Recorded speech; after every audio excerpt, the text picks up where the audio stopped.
vamos conversar sobre a segurança na operação de vasos de pressão. Alguns dos gases armazenados nestes equipamentos são extremamente perigosos.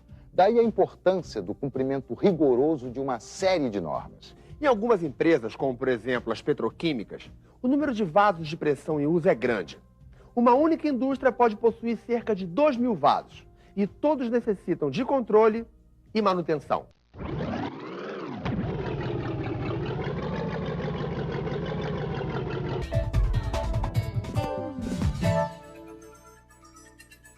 Vasos de pressão são reservatórios cilíndricos construídos em aço destinados a armazenar fluidos sob pressão. Estes equipamentos geralmente funcionam a temperatura ambiente. Podem ter grande volume e baixa pressão ou, pelo contrário, serem pequenos sob alta pressão. E não é só em grandes indústrias e fábricas que os vasos de pressão são fundamentais. Em nosso dia a dia, passamos por vários deles e não sabemos. Desde a hora de encher o pneu do carro até quando estamos sentados na cadeira do dentista. O compressor gera o ar comprimido e ele é a alma do consultório. É o ar comprimido que faz funcionar as peças do equipamento. A turbina de alta rotação, é o tratamento. E o motor de baixa rotação.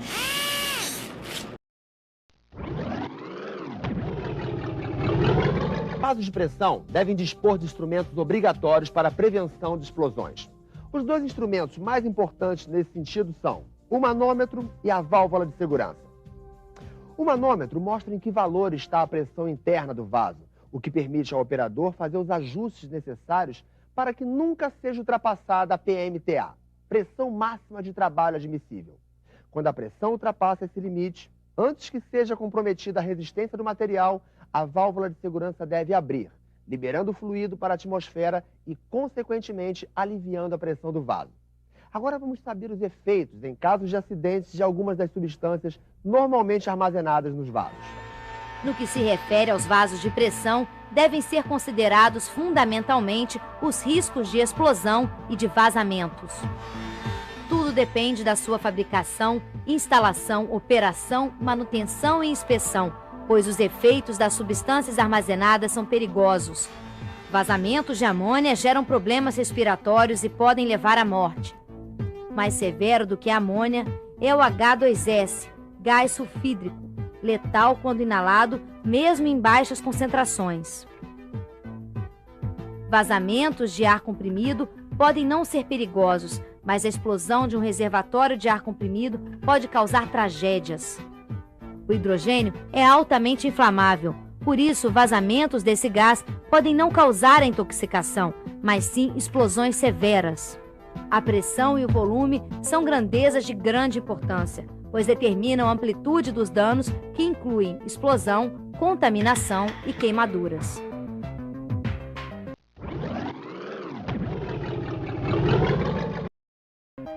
No Brasil, a principal norma a ser seguida para garantir a segurança dos vasos de pressão é a NR13, norma regulamentadora do Ministério do Trabalho que trata de caldeiras e vasos de pressão. A NR13 lista as irregularidades que são caracterizadas como risco grave e iminente.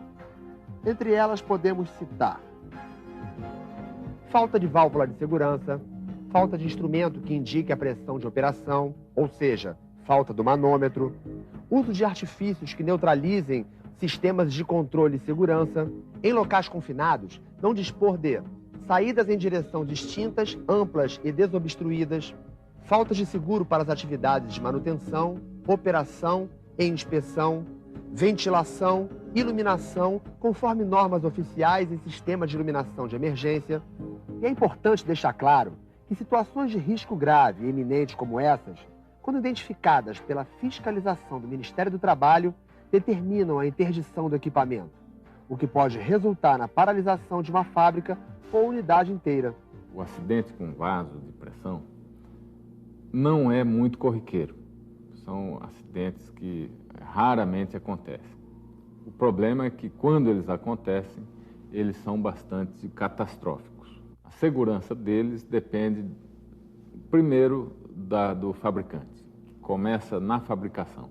Depois passa pela instalação desse equipamento no local onde ele vai funcionar.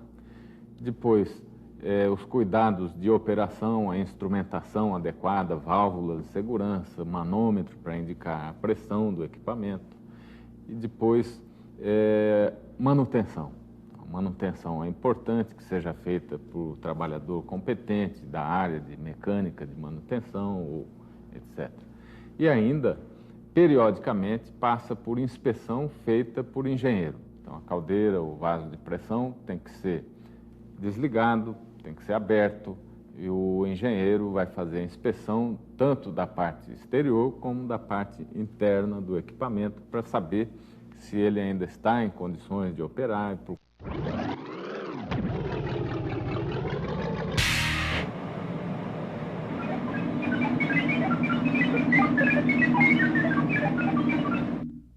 Um equipamento de grande importância, utilizado nos mais variados ramos de atividades. Usinas de açúcar e álcool, fabricação de papel e celulose, frigoríficos, indústrias têxteis, petroquímicas, destilarias de petróleo, centrais termoelétricas, fábricas de cervejas e refrigerantes, hotéis e hospitais. Hoje, você vai conhecer os riscos e cuidados que envolvem os trabalhadores que operam caldeiras.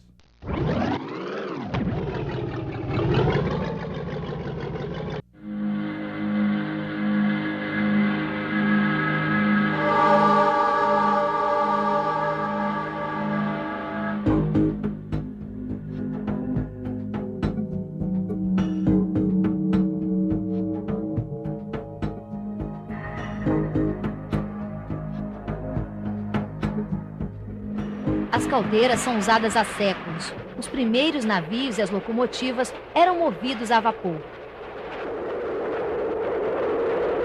Algumas, como a de recuperação de álcalis, utilizadas na indústria de papel e celulose, chegam a atingir 30 metros de altura e produzem, sob pressões elevadas, centenas de toneladas de vapor por hora. Os profissionais que trabalham com caldeiras precisam de treinamento específico. A utilização do equipamento de proteção individual e a constante manutenção dos equipamentos são fundamentais para a prevenção de acidentes. Algumas caldeiras chegam a funcionar durante 24 horas, divididas em 3 períodos. Cada turno funciona com apenas um operador. Apesar de algumas indústrias serem automatizadas, no Brasil ainda existem muitas empresas em que o operador está diretamente exposto ao risco. Um dos principais é a explosão.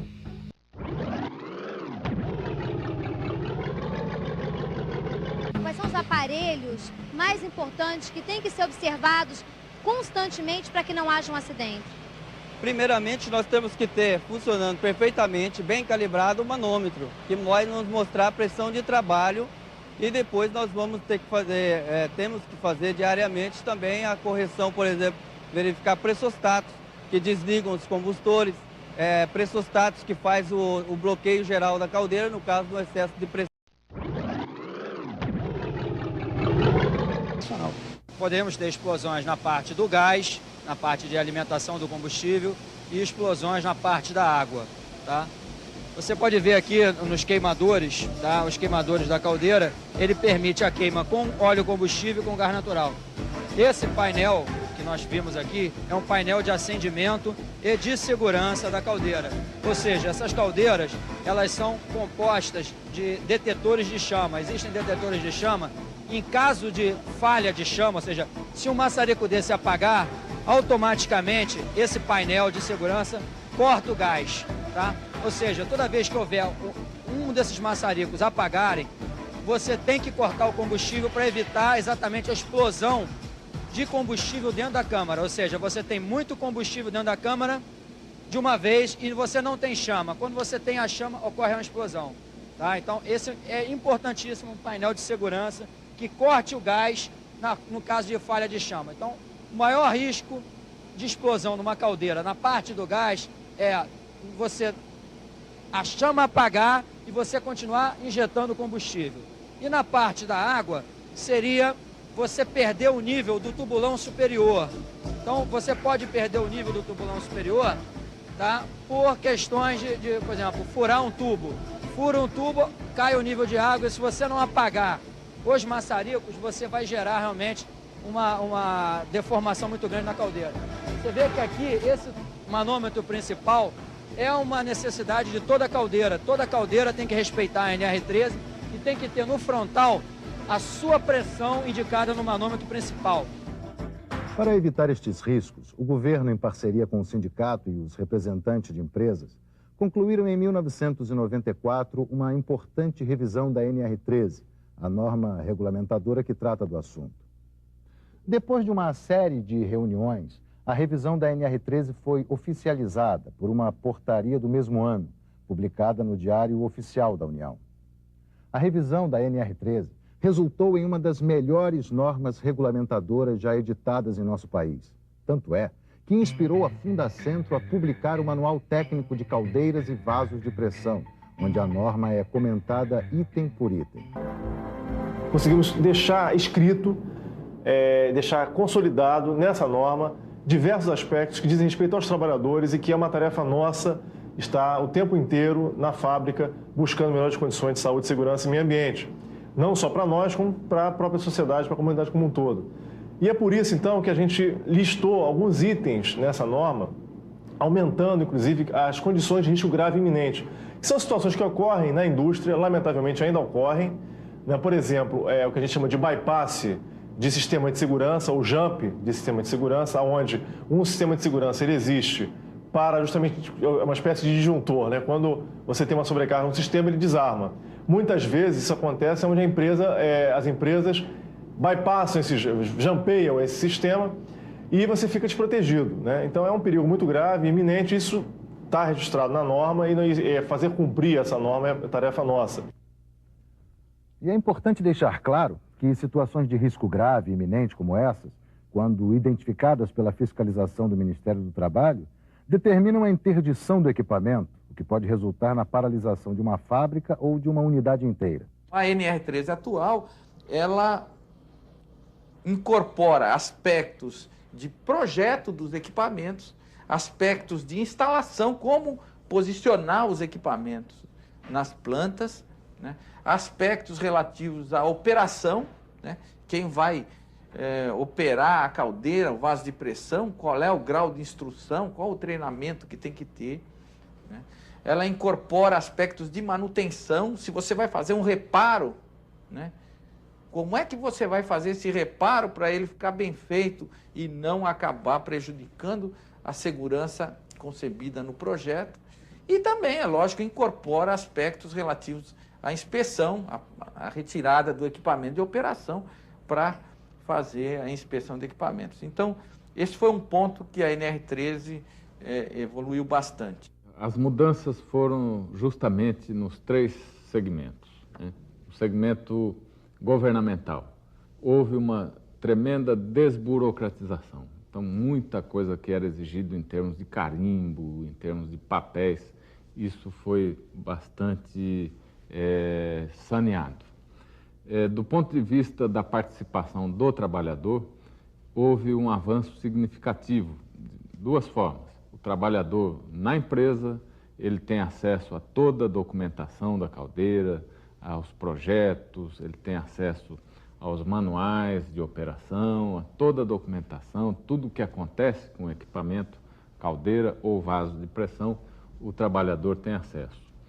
E ainda, tudo aquilo que se determinou dentro dessa norma foi feito com a participação dos sindicatos de trabalhadores, das centrais sindicais. Ou seja, hoje a norma tem uma transparência total. Sob o ponto de vista das empresas, essa norma também teve um avanço significativo porque ela se desenvolveu de uma forma muito mais técnica. Então, os prazos para se fazer a paralisação do equipamento, para fazer uma inspeção, esses prazos eles variam de acordo com o equipamento, de acordo com o risco e de acordo com o tipo de atenção que a empresa pode ter sobre aquele equipamento. Como você viu, trabalhar em segurança é um benefício para as empresas, para o governo e principalmente para o profissional. Portanto, não deixa de atuar dentro das normas, nem de exigir que elas sejam cumpridas.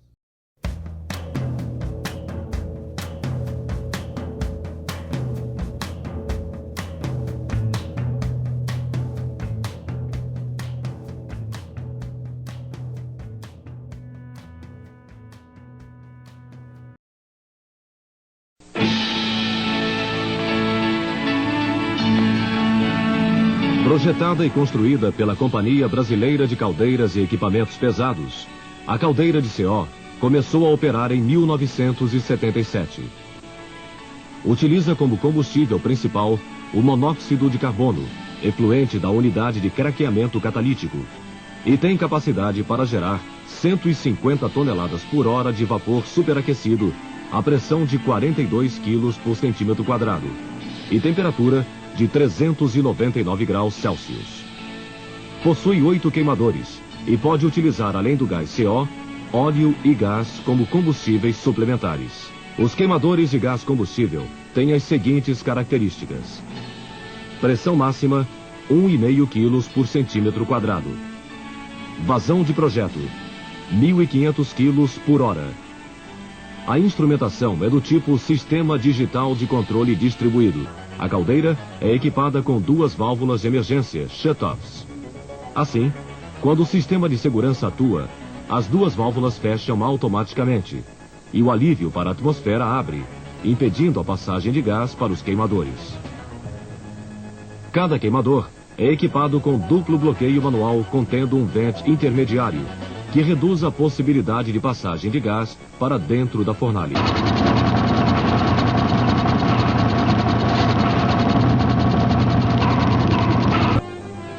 Às 10 horas e 23 minutos, ocorre a explosão da caldeira. Após o acendimento do primeiro queimador, a caldeira ficou aproximadamente 3,5 minutos recebendo gás sem queimar, a uma vazão média de 3,50 toneladas por hora.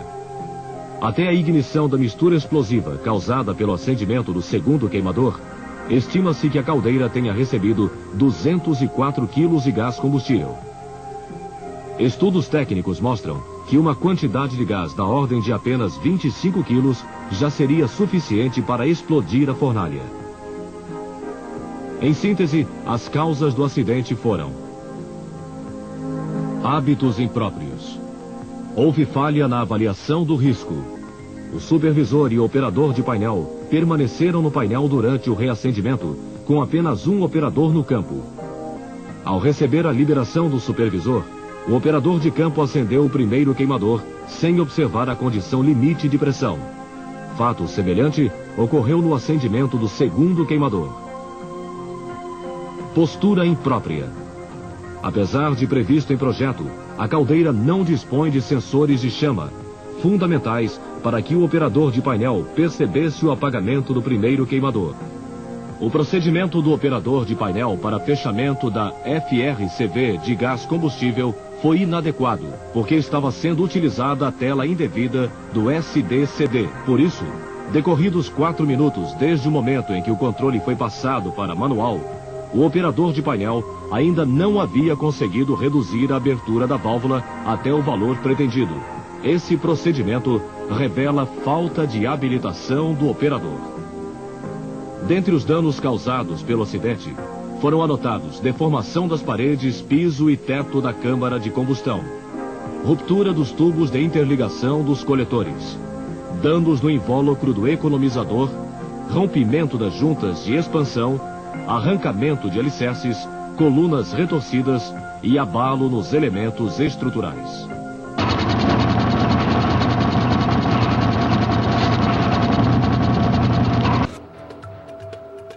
Chernobyl tem 4 reatores funcionando ao mesmo tempo. Os reatores trabalham como gigantescas máquinas a vapor. Suas varetas de combustível de urânio aquecem a água. O vapor que produzem acionam as turbinas e assim a energia é gerada.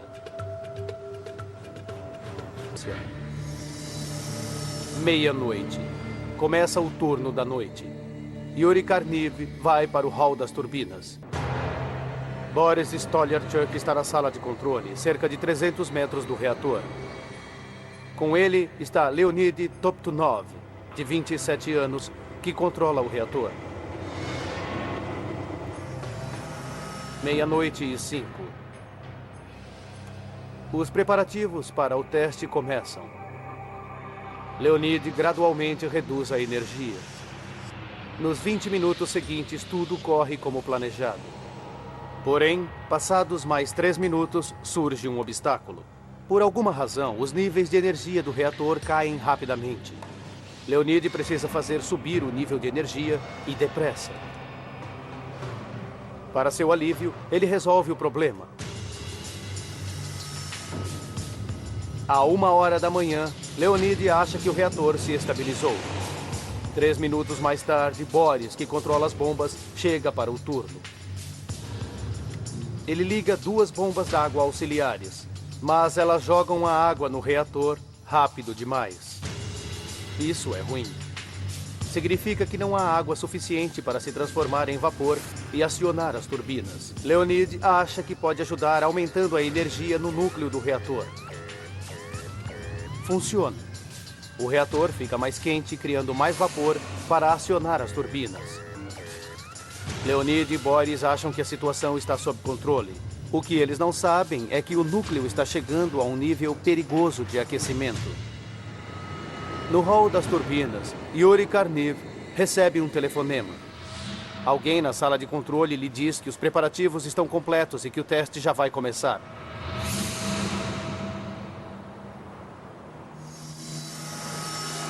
1h23. Um operador desliga 2 turbinas como planejado. Mas quando Leonid verifica o reator, vê que sua temperatura começa a se elevar. A pressão no reator aproxima-se do nível crítico. Alarmes de advertência soam na sala de controle. O homem responsável pelo reator, Leonid Toptunov, toma uma medida drástica. Ele aperta os botões de emergência que desligam os reatores, mas eles não são desligados. E pior, o aquecimento do reator está aumentando, chegando a 100 vezes mais do que os níveis normais. 1 minuto depois, explode o reator número 4 de Chernobyl. A força da explosão lança o teto de 2.000 toneladas do reator para os lados. 8 toneladas de combustível altamente radioativo sobem pelos ares em direção ao céu. 4 minutos depois da explosão, 14 bombeiros correm para o local. O fogo se propagou por todo o reator 4. Eles precisam de reforço. As unidades técnicas estavam em pedaços. Não sabíamos que era o reator porque ninguém nos disse. Nenhum bombeiro percebe que estão no meio de uma catástrofe nuclear.